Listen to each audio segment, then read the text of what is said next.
In this video, I'm going to go through some examples of factoring trinomials in the form ax squared plus bx plus c. And the focus of this video is examples where this a value here is not 1. Because if the a value is 1, let me make up a problem here, like x squared plus 7x plus 10. So the a value is 1. There's like no number there, but actually there is a number there because it's 1x squared. When you're factoring these, all you got to do is ask yourself what multiplies to be 10 and adds to be 7, which is 2 and 5, actually positive 2 and positive 5, and then you put your x's, x times x is x squared, and that's all you got to do. It works for negatives if there's minuses, and you've probably already done this, so it's a little bit of a review, but just to show you the difference, let's say I've got, let's see, how about that? So again, there's only a 1 in front of the x squared, so I know this is going to be x and x, and then I say what multiplies to be negative 4 and adds to be negative 3. That would be negative 4 and a positive 1. Those multiply to be negative 4 and add to be negative 3.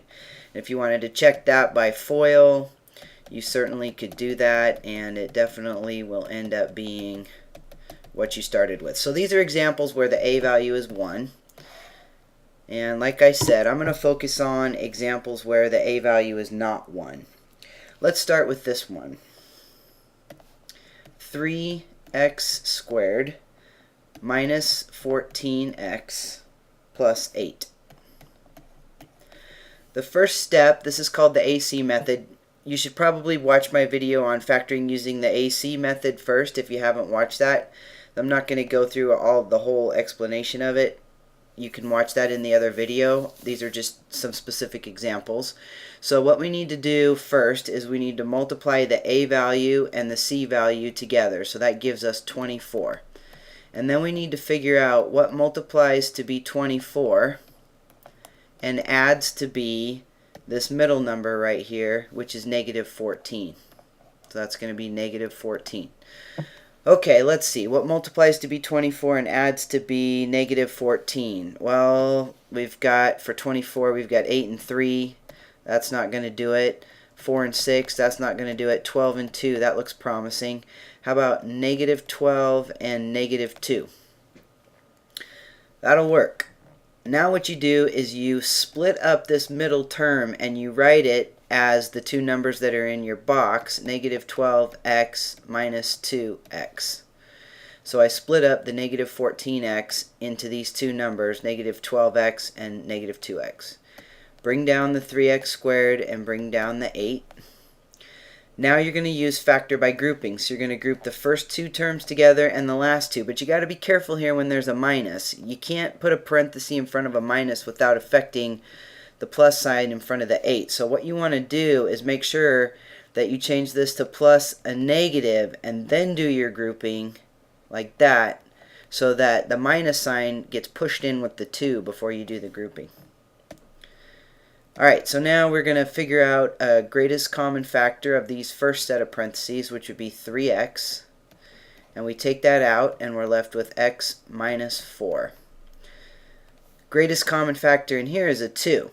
But remember, what you're trying to do when you take out your greatest common factor is make what's in this set of parentheses match with what's in here. So I want an x minus 4.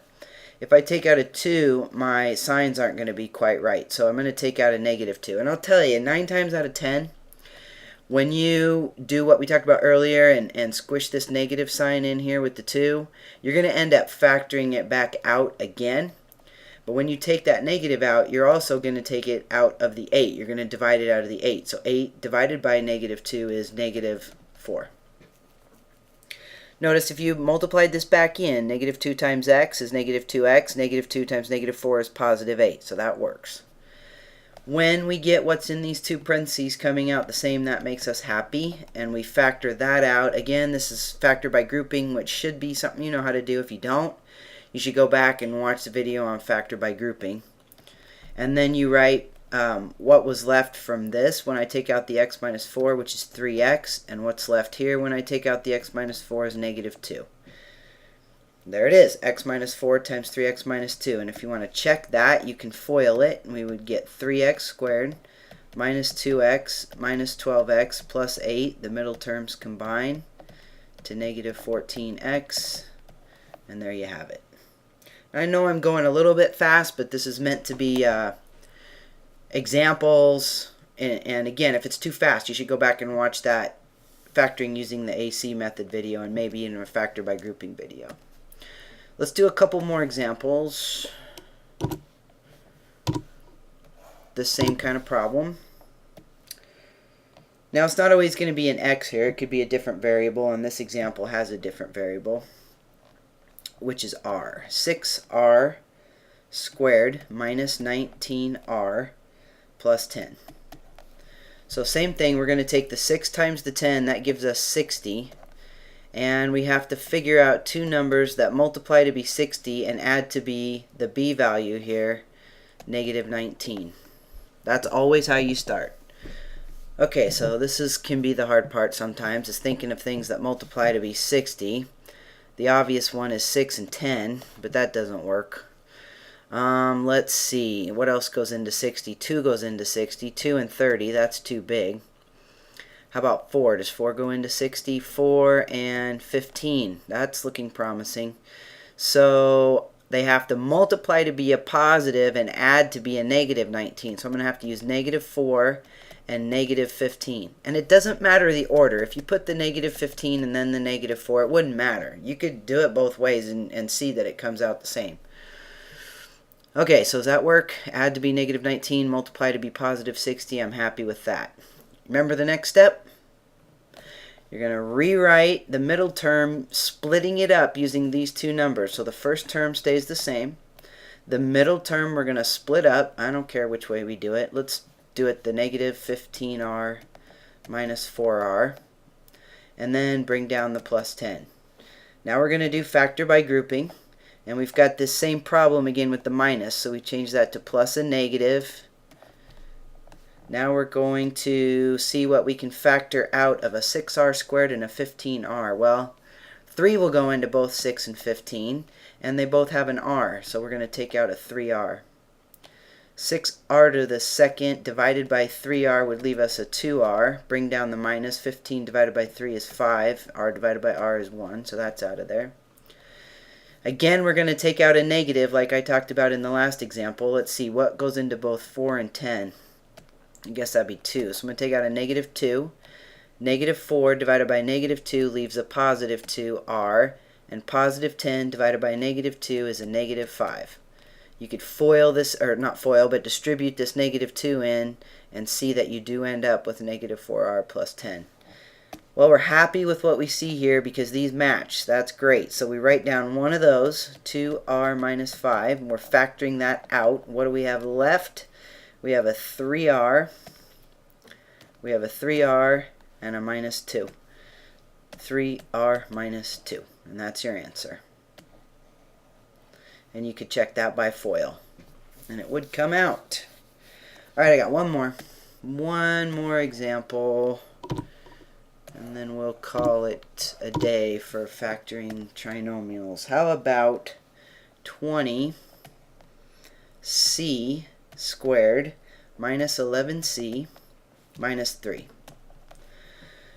Okay, so our a is 20 and our c is negative 3. So 20 times negative 3 is negative 60. And we have to see what multiplies to be negative 60 and adds to be negative 11. Well, we just did 60, right? So that should be pretty fresh. We had 6 and 10, which is not going to work. Now we need to multiply to be a negative 60. So we need one positive and one negative number. Okay, 2 and 30 we wrote, right? That's not going to give me 11. Then we did 4 and 15. That's looking promising again because of the negative 11. I have to have one positive and one negative to multiply to be negative 60. So negative 15 and positive 4. Let's see, will that do it? Negative 15 times 4 is negative 60. Negative 15 plus 4 is negative 11. That's it. Again, you could switch the order here and do it either way. But I will tell you, if you have one positive and one negative, put the negative first. Because when you come over here and split it up and you do negative 15c plus 4c, that gives you a plus here. And when you do your grouping, you don't have to worry about that negative, putting the negative inside the parentheses like we talked about on the other two examples. If you would have put the 15 first, you would have had 20c squared, or I'm sorry, if you would have put the 4 first, you would have had 20c squared plus 4c minus 15c minus 3, and then when you did your grouping, you would have had to go plus a negative, and then you would have had to factor out a negative here, and it's just a little more difficult. I'll actually finish this one in a minute so you can see they do come out the same. But let's go back up here. Alright, what do 20 and 15 have as a common factor? Hopefully that's an easy one. That's 5. And we got a c squared and a c, so they both have a c. We can take out 5c, and that'll leave us 4c minus 3.